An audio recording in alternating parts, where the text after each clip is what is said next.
If your pet's head gets stuck in a container, you need to act fast. It might seem funny at first, but this is serious. If not removed quickly, they could suffocate or starve. Curious pets are always sniffing around. They'll poke their heads into jars, cans, or boxes, sometimes with dangerous consequences. But don't panic.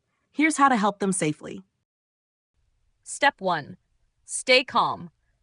Your pet is already scared, so the last thing they need is a panicked owner. Take a deep breath and comfort them with a calm voice. Step 2. Gently try to remove the container. Try to pull and twist the container off, but if it's not moving, don't force it. You might hurt them. Step 3. Use oil or petroleum jelly. Grab some cooking oil or petroleum jelly. Apply it around their neck to help the container slide off easily. Step 4. If you need to cut it, be careful.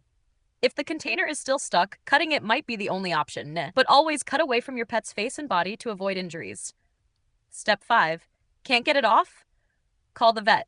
If nothing works, call your vet or animal control immediately. This is not the time for trial and error. Get professional help. Step 6. Comfort your pet. Once your pet is free, give them a gentle massage to ease their stress. A little extra love goes a long way. Why do pets get stuck in containers? Pets are naturally curious.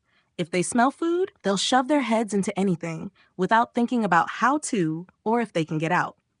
To prevent this, keep containers out of reach and use wide feeding bowls. Prevention is always better than rescue. If you found this video helpful, like, share, and subscribe for more pet care tips. Visit www.medspurs.com for expert health advice for you and your pets.